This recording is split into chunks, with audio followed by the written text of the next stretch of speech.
Well, it's the day after the big day, the aftermath of Eimba's loss on match day 5. We're going to be looking at likely scenarios that can see the Aba Elephants qualify to the quarterfinal of the CAF Confederations Cup. Good to see you. Thanks for joining us on the show tonight. I'm Yemi Adebayo. It gives us pleasure to be here to take you on a trip across the money-spinning world of sports. And because of that, let me give you a quick rundown of what to expect on the show tonight. Tonight, we will talk about the CAF Confederation Cup. Now, we have to buy calculators and start calculating and praying that when things happen in a certain way that will favor Nigeria's CAF Confederation Cup representative, talking about the Aba Elephants aim. But we'll also be talking about the NPFL La Liga Under-15 promises. We will also be talking about the WFL Super 6, that's Nigeria's Women's Football League Super 6. We will also, on the show, talk about what's going on right now. Arsenal and Everton currently battling it out in the English Premier League. We'll also talk about the games, of course, to be played tomorrow. Then, of course, we'll talk about the big one. We'll talk about the Tokyo 2020 Olympics, and we're going to be telling you that officially it's 91 days to go. So when it gets to that time, we will do that. And we'll give you, of course, something's happened in Tokyo today, which is making a lot of people ask questions whether or not the Olympics will not have issues. Will it be held? Will it not? We'll see. All right, so that's the outlook of the show. Let's bring you into what we are going to do today. Now, of course, if you join us for the first time, this is what you need to do. You can get across to us. You can send us a mail. You can drop your comments on Facebook. Then, of course, you can also, on Twitter, tweet at us. Let us know how you feel about all the things happening in your amazing world of sports. So let's dive straight into everything. At channels_sports for tweets and channels iPhone Sports for Facebook comments. All right, so that's it. All right, let me introduce my partner in the Lagos studio to you, and at some point I will introduce the other guys joining me. Of course, they will do that later on. Ikenna Okechukwu joins me today. Greetings to you, Ikenna. It's nice to have you here in the studio. Well, it's a weekend loaded with sports activities, and I'm happy to be here to discuss it. And also, you said something about the new bar last night. It was the performance wasn't great, and it has put them in a very precarious situation. But we see what will happen on the last match day. Yeah, but they could have taken advantage of something. They should have grabbed something from the game yesterday. But so that's football for you. All right, so that's the nature of the round later game. All right, but we're not starting with that. We're starting with the ladies. Ladies first, and we're trying to put the ladies first on the show. So let's go on and talk about match day 4, the results, and of course we're beginning to have an idea who might represent Nigeria in the inaugural CAF Women's Champions League. So on your screen, Rivers Angels hit Edo Queens 4 goals, put 4 goals past Edo Queens. You have Delta Queens played a goalless draw with Bayelsa Queens, and surprise, FC Robo. A lot of the people I spoke to called this for Robo, said it was going to be a win. Didn't happen that way. Of course, they lost to Sunshine Queens. These are the results. Ikenna, let me just quickly get your thoughts on the result. And this is the situation. Yes, we need to also factor this. It's a Super 6, and this is what it looks like currently. You have 2 teams with 8 points, but with different goals difference. And you have Rivers Angels on top, followed by Delta Queens, FC Robo Queens, not too far away. Sunshine Queens as well. They have 70 points. Then the 2 teams that mathematically cannot win. It's a top 4 situation at this point. Mathematically, these 2 teams, Bayelsa Queens and Edo Queens, they're out of it. But of course, they still have a game to play. But of the 4 teams, depending on what happens elsewhere, any of them can still pick the ticket. No. See, the 2 teams that are going to play, Bayelsa Queens and Edo Queens are already out, and they are going to play in the last match day. So the 2 games cancels it. So the 2 other matches that we're going to see are top of the table clashes. They will determine who wins the tournament. It's very, very interesting. So Rivers Angels will play Sunshine Queens Bayelsa Queens will play All right. Edo Queens. No, since you talked about it, let's just go on and show the fixtures. Then Ikena will situate it properly for us. Let's go on and see the final match day. That's match day 5. We're going to get back to the tournament table later on, but it's good so that it will help in what Ikena has to say. So Rivers Angels on 8 points. It's going to play Sunshine Queens on 7. Yes. So assuming Sunshine Queens win, Sunshine Queens will go on 10. That gives them a leverage. Now, the next game that is very important is Delta Queens versus Robo Queens. Delta Queens on 8, Robo Queens on 7. So if any of them wins, let's assume Robo Queens win, that means gives them 10 points too. So the 2 games, forget about Bayelsa Queens and the Edo Queens. Yeah, they have their game. They are done and dusted. But these 4 teams have a chance to grab that ticket for CAF Champions League. It's going to be exciting. And from the fears I'm getting from Ijabode, they're going to play. They're looking at playing those 2 games simultaneously. All right. So that each of the nobody will do any other team favors. Exactly. But you want to look at Rivers Angels, you look at their goals difference, and you think if they can just put goals, their destiny is still in their own hands. No, if they just grab a win. A win. If they just grab might a just win, be enough. it might just be enough. But if they lose, no matter how many goals they score, if they let's say they lose 6-7, okay, they lose by 7 goals to 6, and Bayelsa Queen and Sunshine Queens were able to win, that gives them 10 points. You just have to win. You just have to win your game, and of course the 4 teams still in it. All right, let me introduce the guys waiting in the wings to join us as we continue with our discussion on everything sports. Of course, let me welcome Austin Okonakman. He joins us on the show. Great to see you, Austin. Thanks for being with us tonight. Sporty greetings to you, Yemi, and of course, the guy in the studio, Ikena, Alfred, as well as joining, of course, our viewers from all over the world. Always a delight to be on the show. All right, also, let me bring in Alfred Okoliwe, joins us on the show as well. Great to see you, Austin. Alfred, rather. Thanks for being with us tonight. Good evening to you, Yemi. Excited to be here. We started with talking about the women's competition in Ijebu. I think it's exciting. The feelings I got there is that one coach, a particular coach, was asking that if the Super 6 can be played back twice or thrice in a season to get the real champions, it just shows the depth of talent that we have in the women's game, and competitions like this, given a controlled environment, like everybody playing in one location in the same condition, it kind of throws off a lot of surprises. And I think for me, Robo Queens lost the opportunity today by not getting a victory. That's my thoughts anyway, but exciting time for women's football. All right, let me stay with the 2 of you, and okay, let me just I like it that way. Let's just stay with the 2 of you. Quick response before I come to any of the top 4 teams can still win it depending on what happens elsewhere. I know you guys are not prophets, but what do you think is going to happen? Let me start with Austin. What do you think is going to happen? We're looking at it. We're doing our own mathematics, and it can still go to any of the top 4 teams on the last match day. Yeah, it can, and that's a testament of the level of competition that we have in the Nigeria Women's League. Shout out to FC Robo for actually making a mark in that one. Sunshine Queens also showing that they can compete. Delta Queens also in the mix. But I just tweeted now that I must commend Rivers tonight, Rivers Angels, for the character they showed, how they bounced back after failing to win their first 2 matches, and particularly where you need to make a statement against your rivals, spanked by Elsa Queens 4-0, and today again got another 4 over Edo Queens. +8 goal advantage puts them in a good position to go on to, win the title. But let's see, it's football, anything can happen. I was speaking to someone today, I said it would be good to see FC Robo Queens also, do something. But then again, it tells you that, look, we have quality everywhere. There's a Bayelsa Queens that got everybody talking this season, didn't lose a match, but they're somewhere down that, order. So, I think it's between Rivers Angels and FC Robo. Wow. All right. That's a bold call. Okay. Let me go to Alfred. Let me hear what Alfred has to say. It's still in between the 4 teams.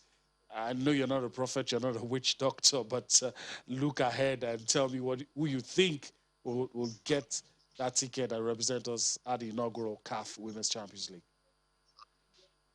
I think at this point, it's Rivers Angels to lose. I recall interviewing Coach Okon when they came to Lagos to play FC Robo earlier in the season. I was like, you guys are not top of the league yet. You're struggling. Bayelsa Queens setting the pace and all of that. I recall he told me something. He said the league is a marathon, not a sprint. That they might not have found their mojo yet, but it doesn't mean that they're out of contention. I mean, when you look at, in terms of laurels, no team comes bigger than Rivers Angels as it stands now. I think, like Austin said, with that slow start, their first 2 games ended in a draw. Particularly that draw against Delta Queens was like, for them, they needed to make a statement. I recall that Delta Queens really celebrated that draw. From that point onwards, they found their rhythm. In 2 games, they scored 8 goals. All they need to do now is to get a win against Sunshine Queens and they will crown champions. Why I say that is because for other teams trailing FC Robo, can FC Robo say, okay, on account of goals of State Rivers Angels, if they get a win, I don't think they can score except something serious happens. And so for me, I think the momentum is with Rivers Angels, is within their sight. They just need to, if they put up the kind of performance they put up in their last 2 games, get the goals, they will be crowned champion and of course represent Nigeria at the CAF Women's Champions League. If you look at, like I said, if you look at their record, the track record, Rivers Angels has always been a team that the winning is in their DNA. Yes, we've had other teams come to challenge their dominance, but you know that over the years they've produced some, time-tested players who've gone to play for our national team and done great women's football. All right, so we'll leave it at that for now. Probably when we come back next week, of course, we already know who the winner is, and so I'll call back some of the things you guys said. It's going to make it interesting. Probably play it back for you so that you can see how far off the margin you were. All right, so let's move on, guys, and talk about the NPFL La Liga under 15 promises. Let's take a look at match day 8 results, and we'll also look at the teams that are through to the second round. Let's run through the results quickly. Ikena, you have the results on your screen. You have Katsina United, of course, defeated Adamawa United. Plateau United lost to Warri Wolves. Rangers also lost to Mountain of Fire and Miracles. That's MFM. They lost 2-0. So those are the results. Okay. On the strength of those results, let's look at the teams that are through to the next round. We'll start from Group A, Kwara United and Aqua United. Go to Group B, you have Kano Pillars and Lobby Stars. Group C, Heartland and Katsina United. And also in Group D, Warri Wolves and MFM. So that's the teams that have qualified. Let me also quickly erase through to take a look at match day 9, the fixtures. Match day 9. Let's see if we can get that across to you as quickly as we can. Match day 9 fixtures at the NPFL La Liga under 15 promises. Very sure it's going to come up on your screen, but you have Aqua United will take on Lobby Stars. Heartland will take on MFM. Kwara United will be up against Kano Pillars. Katsina United will be up against Warri Wolves. These are the fixtures and for match day 9. Ikena, let me quickly come to you before I go to the other guys. I've had the reason to ask people, especially people like you who love this idea, who's followed it from inception, if you think that this idea, the objective, the aim for having this, we've achieved all of those things. I was part of the team that drafted the whole idea. Okay. Brought it to life. Yeah. So from deception, we were part of that team. This is the 3rd edition, and if you ask me, I'll say yes. Okay. Because in the last under-17 tournament Nigeria went to, we had like 3 or 4 or 5 boys from this tournament. So what it has done, it has at least for now, the teams are beginning to have structures. That was the aim. Some of them are still struggling with it, but at least it is Rome was not built in a day, as they keep saying. Yeah. So what he has done is that the teams have started building up structures. We are seeing youth teams coming up here and there. So the thing is for some of these youth to aspire to play for the senior team, if not, to have more competition, because what they don't have in that age category is that they don't have many games to play. So this competition allows them to play as many games as possible under their belt as they keep growing in the game. So if you ask me, I think it has the objective. We have not met all the objectives, but it's getting there. It's a gradual process. But I'm happy something that you are part of has outlived you, and it's going on. It's working strong, which makes me happy. Each time I see it online, each time I see news reports about it, I'm very, very happy about it. Let me go to the guys now. Let me start with Alfred. I mean, of course, we have to track the progress of this competition. And so, you know, I mean, in your own view, you think that the aims and objectives have been achieved so far?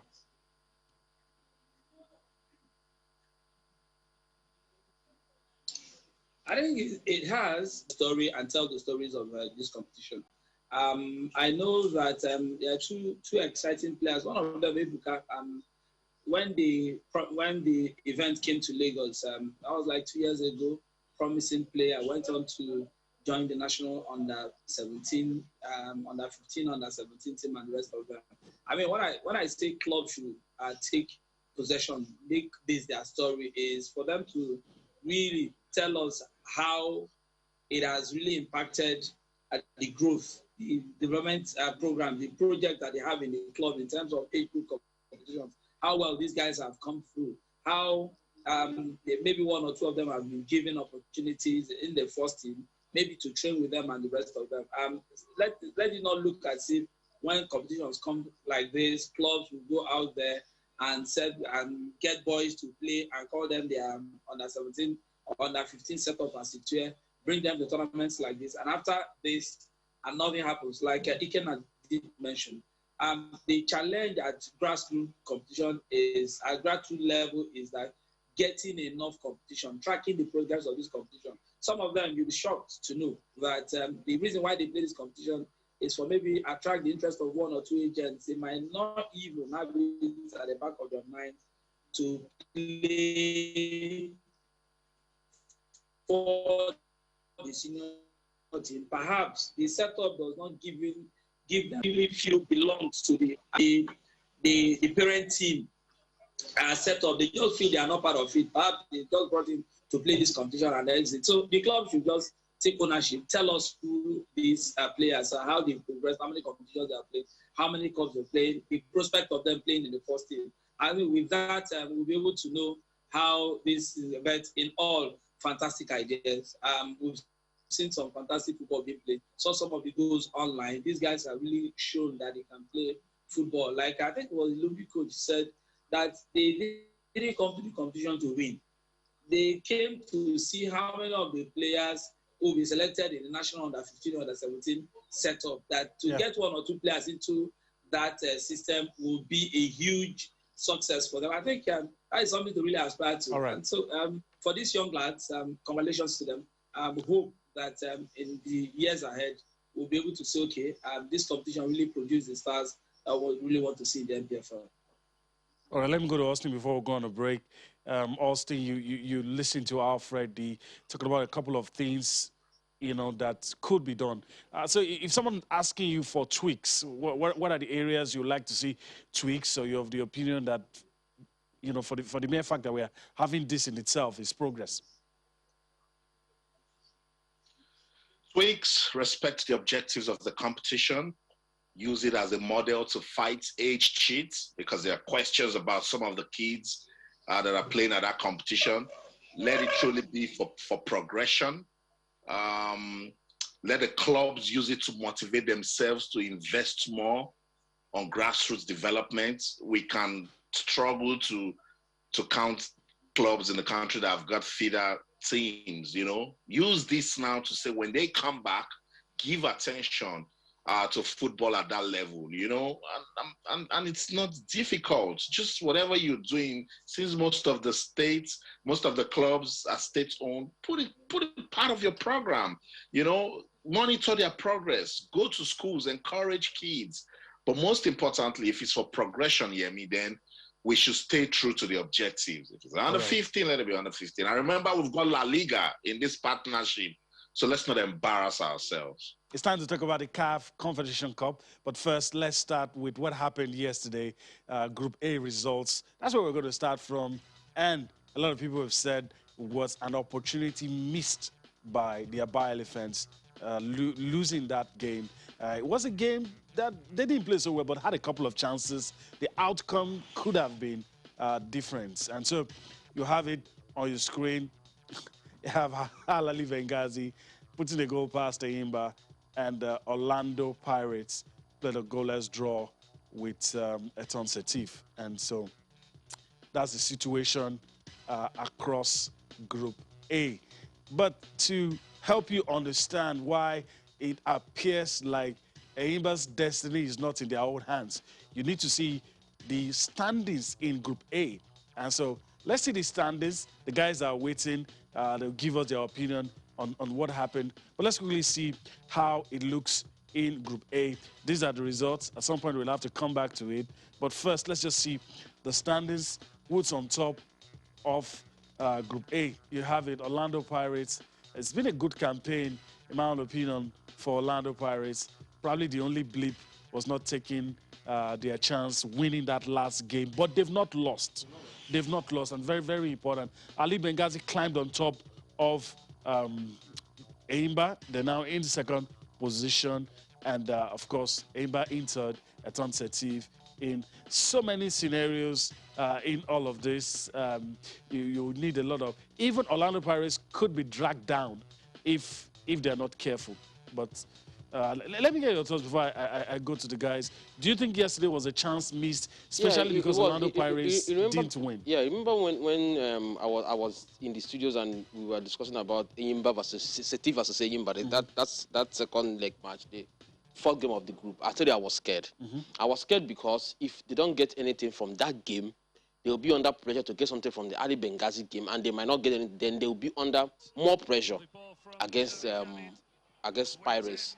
So to me, it was an opportunity that at least if you want to show your dominance, or you want to show how good you are on the continent, you should be picking up points away from home. Exactly. Definitely.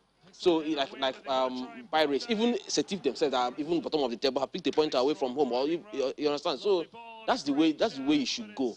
So if you can't be able to pick, even if you qualify from this group, going into the quarterfinal stages, as if is how would I put it? It's like doomsday being postponed.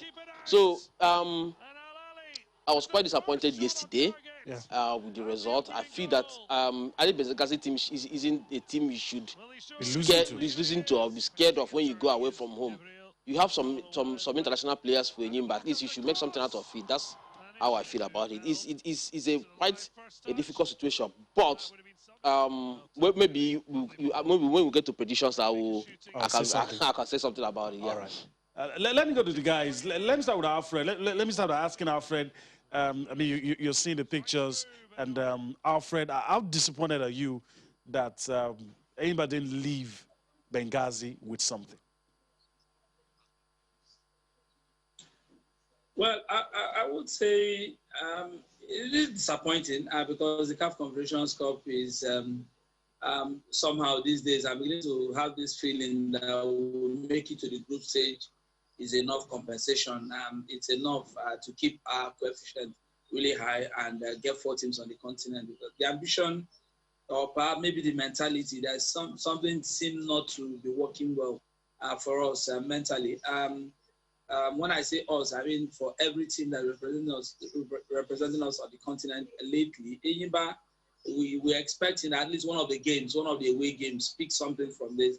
It hasn't happened against Pirates. They left it late, they lost it. Eton Setif, same story, Ahly Benghazi. So they now have to really walk the walk at home against Orlando Pirates. Now that's the game. Even at that, it makes it a bit more difficult. If you look at the goal difference, Enyimba is in deficit.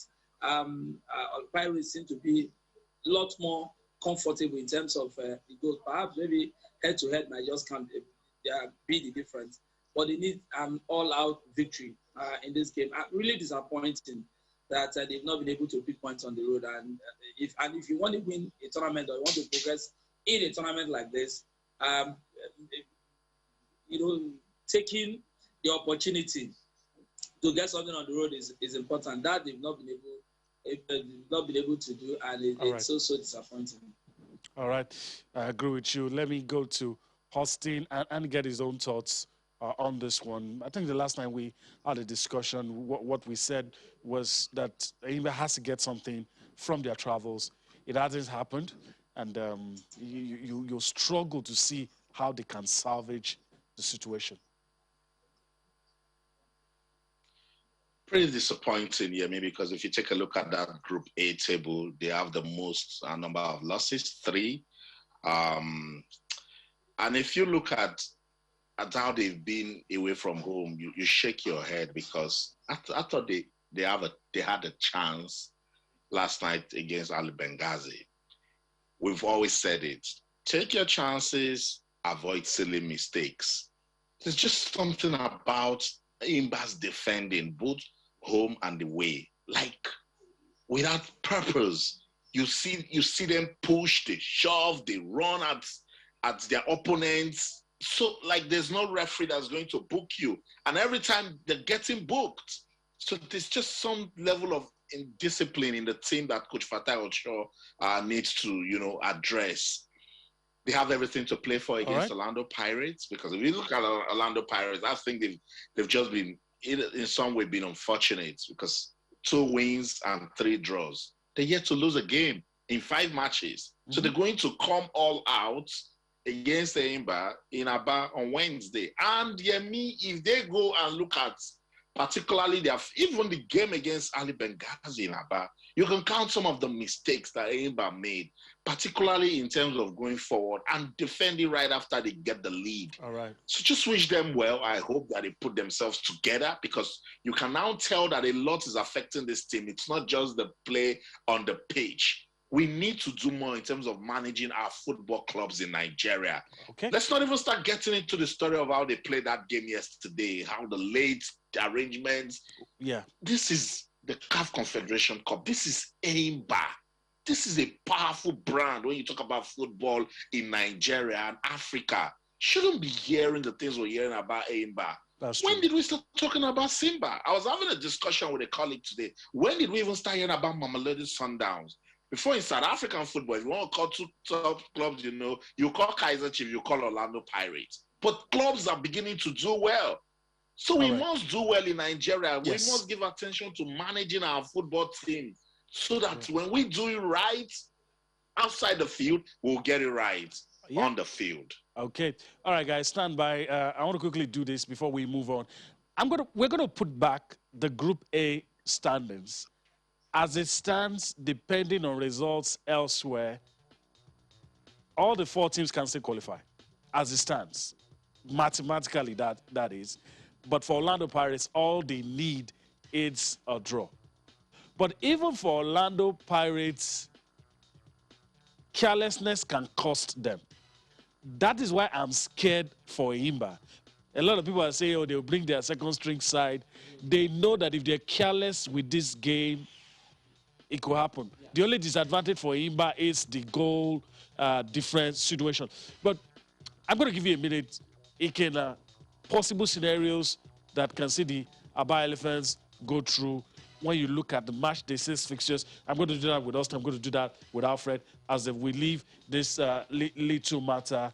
A win might just not be enough. Other things elsewhere might also have to come in. Ali Benghazi will not beat Setif. At home? No. They're playing away, as in they're playing in Algeria.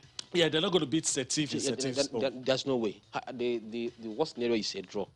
Setif is either going to beat Ali Benghazi or is going to be. I think Benghazi will not beat Setif. That is my own stand, and I know it's going to come. But it is now left for Enyimba to do the needful. Just win no matter at this point, we need a half goal. Yeah. Just do your part. Just beat Orlando Pirates in Aba. Get your 9 points, and it is enough for you to move on to the next stage. Because if Setif beats Benghazi, they'll be on 8 points. If they draw, Benghazi will be on 8. Yeah.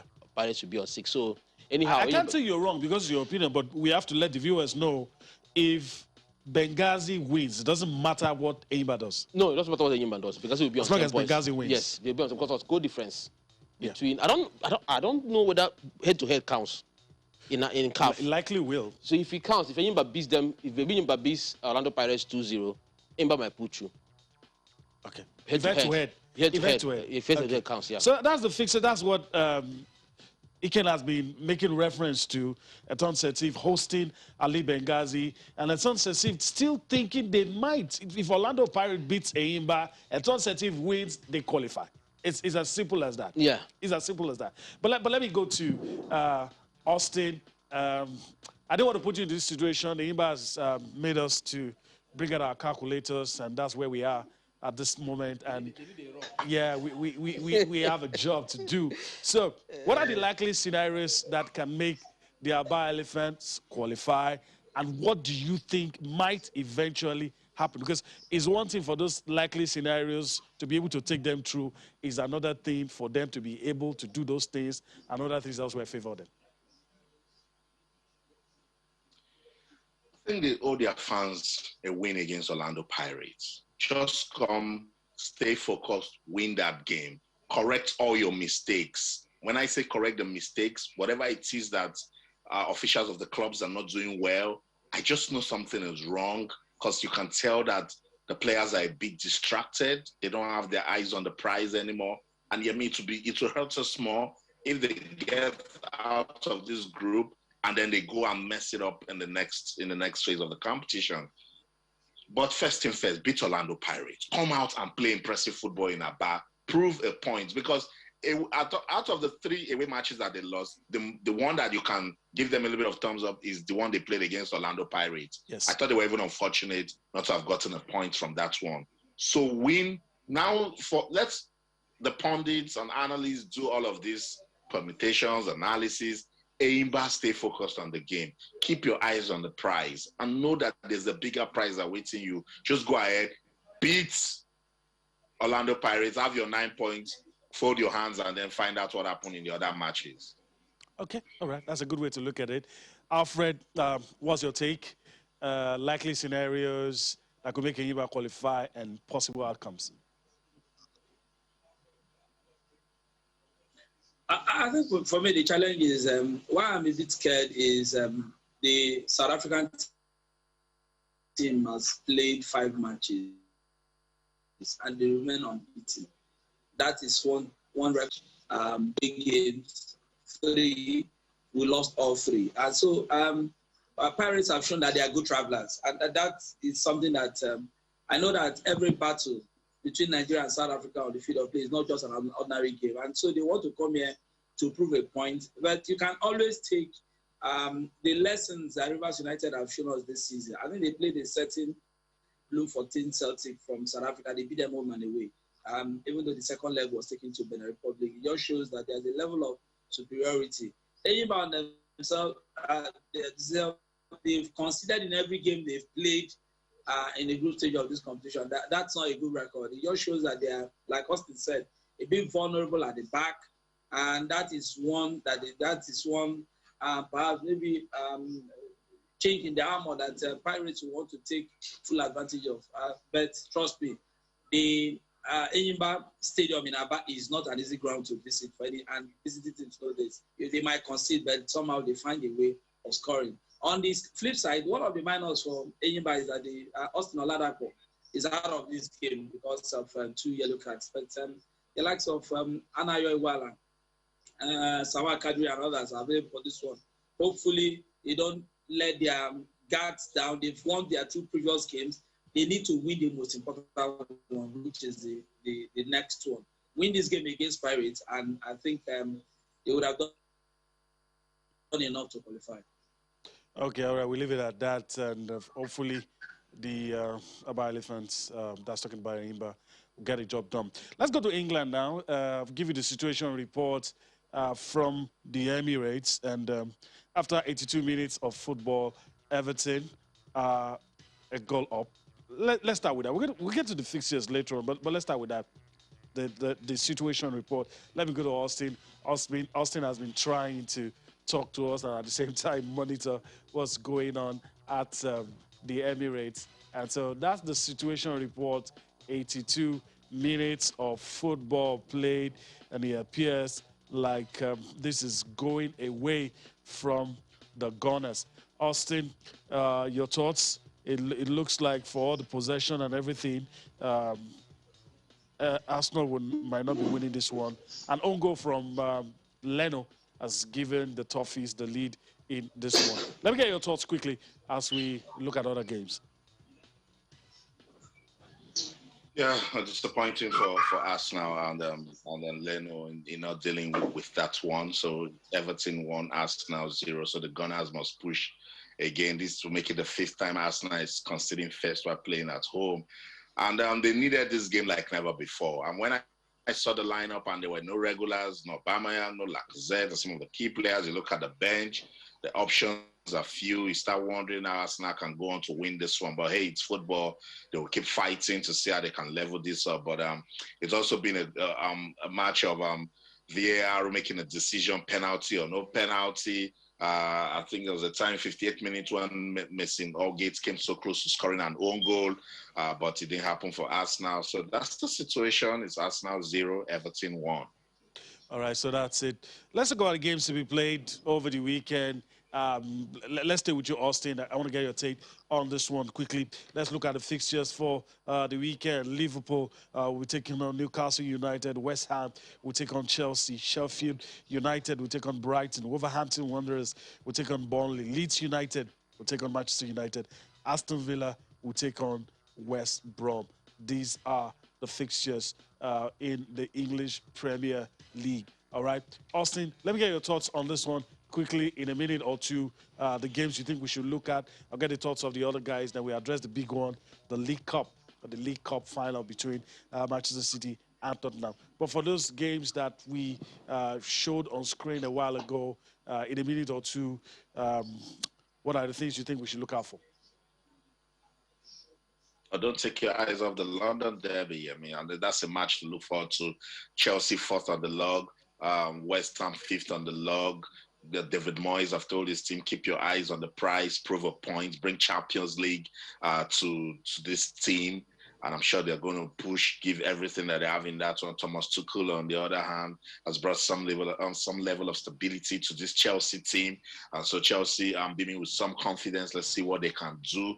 Pretty disappointing. He said that they couldn't win their last match. But with the London Derby, it can go anywhere. So I'm really looking forward to it. Something in me tells me West Ham can produce a shocker. But hey, Chelsea, as I said, their confidence seems like it's back. So if they play good, they will just get the day off. So.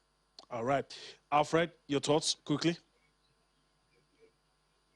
Well, for me, Chelsea, strong team. But I think the shock was their last result. Their last result ended goalless. That wasn't what they expected. They thought the momentum of the Champions League is something that will carry them through. I know that next week, the little matter of the Champions League semi-final against Real Madrid, it's on the cards. It's something that will play in their minds. Chelsea very strong lately, but sometimes they give you the result that you didn't expect. For Manchester United, hot, cold, solid away at home. It's not the same kind of. But it's at that end of the league where everybody is trying to consolidate on their positions and strengthen themselves going into next season. And so sometimes some of the games that you see now and some of the results might just come as a bit of a shock because some people are pushing to get the result that they want to, finish well in the league. All right. Let me come to Ikenna quickly. You're staring at the fixtures, you're looking at it, and you're trying to make up your mind. Possible outcomes? Yeah, since that Super League drama, the teams haven't got good results from their games. Mm-hmm. So, like the guys mentioned, West Ham Chelsea is a very good game because West Ham is seriously pushing for that Champions League spot. And I just believe they might just get it. Might nick it. Yeah, okay. Because they have the momentum going into this game. So Chelsea have their mind preoccupied with the Champions League. coming up next weekend. Then another game I'm really, really interested in is West Brom Aston Villa, because a lot of people, especially the English press, are trying to see whether Sam Allardyce will perform the greatest game. Oh, yeah. Or whether it will be demystified. Yes, okay. with West Bromwich Albion. So we'll see. Those two games are one of the two games I'm looking out for. All right. Because of our time, I just want to hear what your mind is telling you in a few seconds. League Cup final. Let me start with Alfred. What's your mind telling you? Don't explain to me. Just tell me what your mind is telling you in terms of scoreline, whatever it is. Let me know as we prepare to go. Man City to win. All right. Austin. Man City to win. Okay, I heard that. What is Austin saying? So for balance, since Alfred has said Man City to win, let me put my money on Tottenham and see if Ryan Mason can actually, get us talking. Okay. He's the youngest manager in the English Premier League, just 29 years old. Yeah. All right. Guys, I want to say a big thank you to you for being part of the show tonight. And of course, we'll see whether your predictions turn out to be true. So thank you guys for being here tonight. Thank you. All right. Iken, what's your mind telling you? It's above Ryan Mason's pay grade. Oh, so okay. Manchester City to win. All right, so let's just tell you before we go, 91 days to go. That's talking about the Tokyo Olympics. Tokyo Olympics, just 91 days to go. And the Prime Minister, Yoshihide Suga, has promised to ensure a safe Olympics. This is after announcing a new state of emergency for Tokyo, Osaka, and 2 other regions in the country. He says all of that notwithstanding, the Olympics will be safe. All right, so that's our parting shot on the show. But first, before we go tonight, Iken Okechukwu, I want to thank you for your time. Thank you very much. And hopefully we get to do this some other time. Yes, sir. All right. Thank you as well for allowing us to be a part of your day. It's the last one for the week. We're back here again next week. Enjoy your weekend. I'm Yemi Adebayo. Bye-bye now.